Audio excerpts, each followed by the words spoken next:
Topik selanjutnya, saya ke Kang Maman, juru bicara tim kampanye nasional Jokowi Ma'ruf. Kang Maman, kalau kita melihat dari survei Polmark, Jokowi ini elektabilitasnya jika dilakukan pemilihan presiden saat ini 40,4%.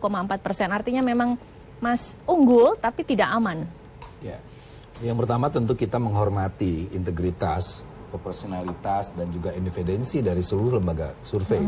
Kami melihat bahwa yang tertinggi misalnya SMRC menempatkan kita di 60,2% dan yang paling rendah memang di Polmark ya.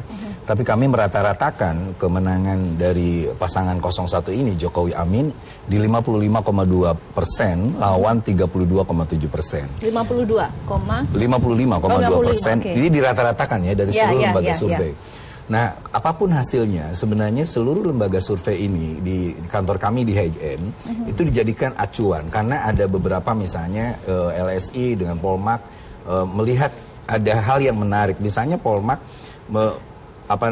memperlihatkan kepada kami di mana kami harus lebih agresif. Misalnya yang dikatakan oleh Pak Muldoko sebagai center of gravity itu betul-betul kita ngambil dari Polmark di wilayah-wilayah mana kekuatan-kekuatan 02. Nah begitu pula ketika teman-teman LSI memperlihatkan ada kenaikan signifikan dari pemilih Muslim yang pada periode sebelumnya kita hanya 49 dan sekarang naik ke 55,2% pemilih Muslim. Ini pun menjadi evaluasi bagi kami, tidak berpuas diri. Kami ingin Jokowi ditempatkan sebagai tokoh yang membawa moderasi Islam, Islam yang damai, Islam yang toleran, sehingga di samping NU, Muhammadiyah, kita pun misalnya memberikan persiapan untuk membuat Universitas Persis di perbatasan antara Bandung dan Garut, dan begitu pula seluruh kelompok-kelompok Muslim secara keseluruhan. Nah, lalu seluruh strategi TKN yang diambil dari data-data ini itu menjadi kami, misalnya saya datang ke Sumbar. Sumbar di 2014 kita hanya 20%.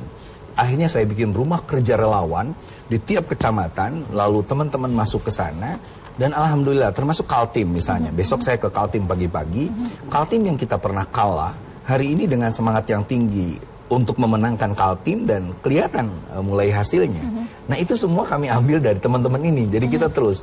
Tadi pagi saya masih rapat dari mulai jam 9 sampai menjelang Jumatan. Kita melihat bahwa memang kita udah pasti menang. Tetapi dalam politik itu ada seni ketidakmungkinan. Bahkan kami tidak berpuas diri, termasuk apa yang dikatakan Mbak Ratna tadi. Ada keimanan kelompok milenial. Kelompok milenial ini betul-betul 83%. Dan mungkin berubah justru di H-7. Ini yang justru menjadi kekhawatiran bersama baik Bang Jansen ataupun kami. Bagaimana kami merebut hati teman milenial termasuk juga ngajak mereka ke TPS. Makanya strategi kami yang pertama adalah mengajak orang untuk ke TPS, jangan golput. Apalagi ada teman-teman Kristiani yang kebetulan di Paskah. Itu juga menjadi hal yang harus menjadi perhatian.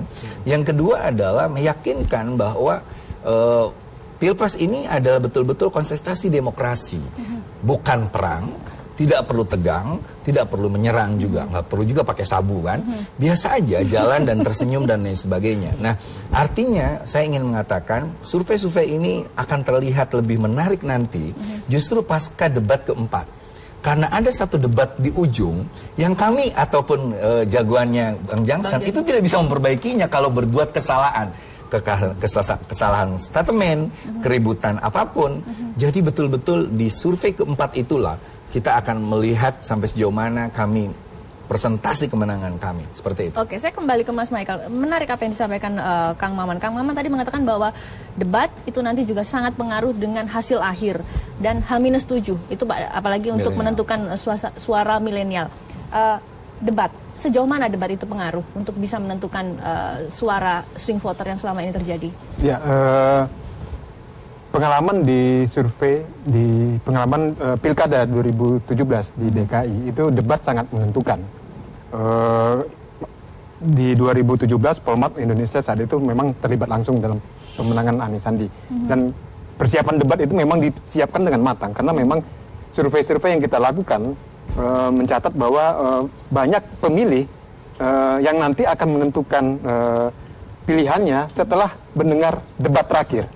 Nah, saya tadi seperti yang disampaikan oleh Kiai Maman, saya yakin juga untuk Pilpres ini memang debat sangat ditunggu oleh pemirsa dan saya yakin itu akan menjadi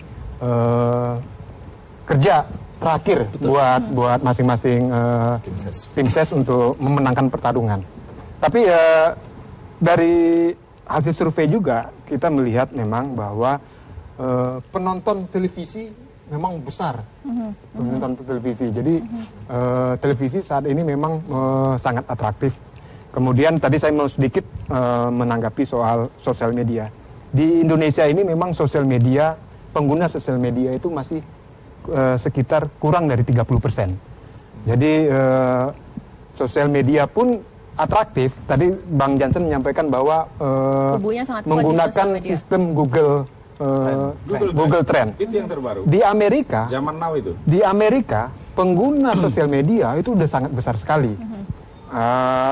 Kemudian jika riset atau survei dilakukan basisnya Google Trend itu sangat masuk akal karena pengguna sosial media sangat besar. Tapi kalau di Indonesia, Bang, coba nanti koreksi sedikit Bang. Kalau di Indonesia pengguna sosial media itu masih sekitar 30%. Jadi makanya aku bilang pemilih ini. Nanti Abang tambahkan begini. Di 2014 itu kami cek Google Trend itu ya, 53% itu Pak Jokowi, 47% itu Pak Prabowo. Hanya komanya saja yang beda. Dan faktanya ya, ketika pemilu dilakukan, Pak Jokowi yang menang. Ya. Oke, ini hanya jadi itu makanya ada dasarnya begitu. Oke, silakan lanjutkan. Nah, saya hanya mau mencoba memberikan supaya ini objektif ya, bahwa pengguna Google Trend itu basisnya adalah pengguna sosial media. Pengguna sosial media di seluruh Indonesia itu jumlahnya kurang dari 30%. Sementara prinsip dari survei ini adalah seluruh bisa meliputi semua kalangan. Seluruh DPT, seluruh pemilih harus memiliki kesempatan yang sama terpilih menjadi sebagai responden. Nah, ketika survei hanya dilakukan berbasis Google yang hanya 30%, berarti ada 70% yang tidak memiliki kesempatan sama sebagai responden. Itu ya, saya hanya menanggapi itu untuk supaya objektif. Tapi kemudian saya harus menyampaikan bahwa survei Polmark Indonesia ini hasilnya memperlihatkan bahwa kontestasi masih terbuka. Itu harus saya sebutkan. Ada 48% yang harus diperebutkan, karena 48% ini bisa mengubah peta gitu. Nah, inilah seharusnya kita harapkan ya masing-masing pihak 01, 02 itu cukup arif melihat hasil survei ini. Silakan manfaatkan hasil survei ini untuk kerja pemenangan. Karena pemenangan ini nanti tanggal 17 April bukan berdasarkan hasil survei ini. Survei ini hanya membeta pada saat survei dilakukan. Apa yang akan terjadi nanti pada tanggal 17 April adalah bagaimana ikhtiar masing-masing calon ini, masing-masing tim untuk memenangkan. Karena kita tahu bahwa hasil itu tidak akan pernah mengkhianati ikhtiar. Jadi silakan masing-masing tim berikhtiar dengan baik. Baik. Ada 1 bulan terakhir yang kemungkinan 1 bulan terakhir yang menentukan hasil survei ini, apakah nanti kemudian akan sama hasilnya di Pilpres atau mungkin ada kemungkinan lain yang terjadi di 1 bulan terakhir. Tetap bersama kami di Ruang Demokrasi.